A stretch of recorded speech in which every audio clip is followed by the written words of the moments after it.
Manila pa dyan, Manila! Ito na, ito na! Miss, pakibilis ko na lang inaantay. Sorry, pasensya na po.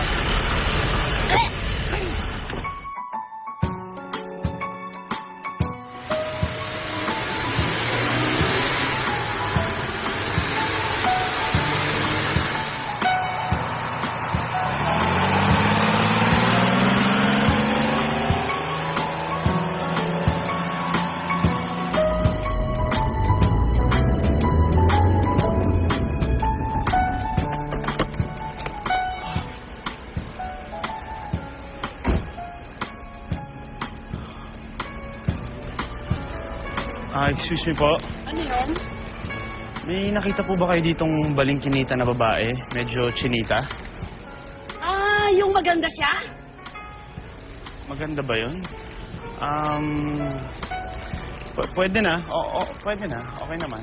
Yung mahilig siyang magsalita ng mag-isa. Yun! Nandito po ba? Nakita niyo? Naku, yung baliw. Wala na siya, sumakay na ng bus. Pero hindi ko alam kung saan ang biyahe niya Oh, teka! Di ba ikaw si si Justin? Thank you po. Justin! Ay, Justin! Justin! Ang gwapo mo, Justin! Ang gwapo mo pala, Justin! Ay, naku, ang gwapo naman ni Justin! Richard, hindi pa rin ako makapaniwala. Ikakasal na talaga si Jessie doon sa superstar na si Justin, no? Ako naman nagtataka. Bakit naman? Hindi ba parang napakabilis ng mga pangyayari? Kakakilala lang ni Ate Jess dun sa Justin na yun, tapos ngayon magpapakasal kagad sila. Ay naku, Richard. Ganun talaga ang whirlwind romances. Parang bagyo. Ang bilis-bilis. Yan ka ba, Richard? Richard, huwag ka na mag-isip-isip ng kung ano-ano. Ang importante, ikakasal na si Justin kay Jessie. So-solve na ang problema natin. Tsaka pwede pa natin mahikayat si Justin sa naisip nating negosyo, diba? Sa bagay, oo. Hulog talaga ng langit si Justin sa atin. Diba meron ng hospital yung tatay niya? So pwede pa tayong malibis at mga anak ko. Ano? Diba? Ano? Hindi ko talaga. Jess! Donald! Jessie. Jessie na.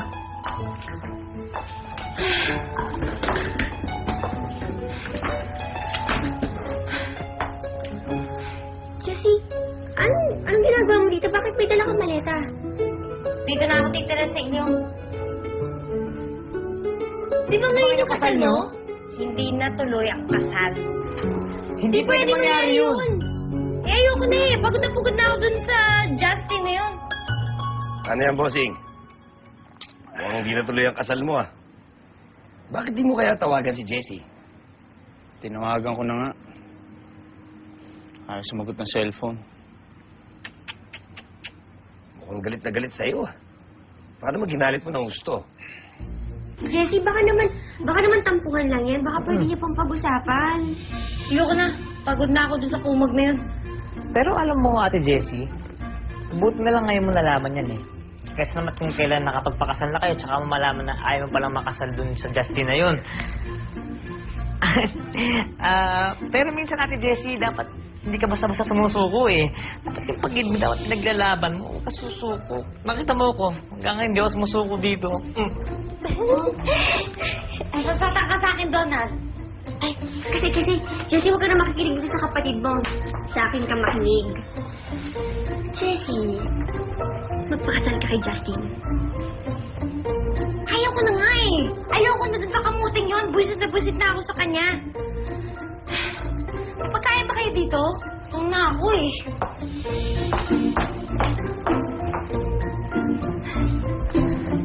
Richard, paano yan? Parang talagang ayaw na ni Ate Jessie. Huwag ka mag-alala, Richard. Please.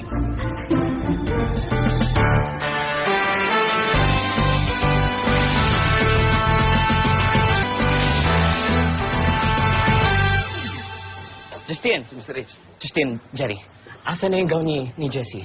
Asa taas mo? Kunin mo na, ibaba mo na dito. Dali. Andiyan na si Jessie. Jessie! Wala. Dahil ako na ang magsusuot ngayon. Naisip ko lang, pag nakababa ang belo nun at naglakad siya, hindi na mahalata yun. Kasi magkasing katawan naman kami eh. Mr. H, Bakit? tigas din ang mukha mo, no? Paawa ka naman dun sa gown. Puputok yun. Siguro sa akin pa, kakasa yun. Aba, sa katawan mo yan, payatola? Sandali. Ano sinasabi mo, H?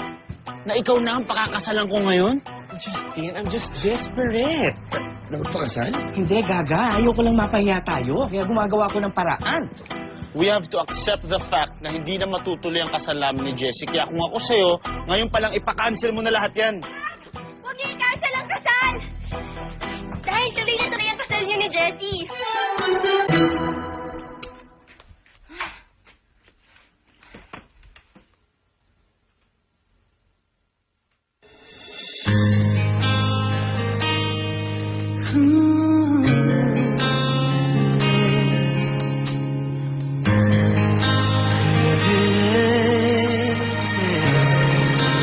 Our little conversations are turning into little sweet sensations, and they're only getting sweeter every time. Our friendly get-togethers are turning into visions of forever. If I just believe this foolish heart of mine, I can't pretend. Hoy, Jessie, dapat isipin mo kung gaano kasama ang ugali ni Justin, hindi yung mga happy moments. Umalis ka na dito at huwag ka nang babalik. Marunong ka naman siguro ng mga trabaho pang bahay. Gagawin mo kong katulong? Bakit ka ba lang mamagili? Wala ka naman shooting ngayon, di ba? Ano ang pakialam mo sa schedule ko? Kailangan ko yung sing-singan ngayong gabi. Within 30 minutes, kapag hindi mo natanggal yan, babawasan talaga kita ng daliri. Kung ayaw mo tumigil sa kakadaldal, lumabas ka ng kotse ko. Sobra ka naman. Niloloko mo ba ako? Iiwanan mo talaga ako, Justin? Uy, Justin! Justin, uy! Tama. Tama yun yung desisyon ko. Hindi talaga ako papasal sa Justin yan dahil sobrang sama ng ugali. Ano? Ano sinasabi mong tuloy ang kasal? Ayaw na nga magpakasal sa akin ni Jessie. Huwag mo nga pinapansin yun. Alam mo, nagpapakipot lang yun, di ba? Hindi. Hindi nagpapakipot yun. Ayaw na talaga niya magpakasal sa akin. Hindi ko naman siya masisisi. Gago naman kasi ako sa kanya. Ay nako, Justin, kasi minsan ikaw rin naman masyado kang brusko. Pero alam mo yung babaeng yan, extra sensitive siya. Di ba? Oo nga, napaka-sensitive ng kapatid mo. Pwede naman pag-usapan yung mga bagay-bagay. Bigla na lang siya naglayas. Di ba? Oo nga. Kung tutusin, siya talaga dapat ang sisilin dito, hindi ako. Di ba? Ang alin? Oo nga. Ay, ano ka ba, my future kuya? Alam mo, tampuhan lang yan eh. Maayos din agad yan. Kung ayaw niya magpakasal sa akin, edi wag. Ano ka ba naman, kuya? Huwag ka susuko dahil ako ang bahala. Ako ang bahala. Matutuloy ang kasal niyo ni Jessie.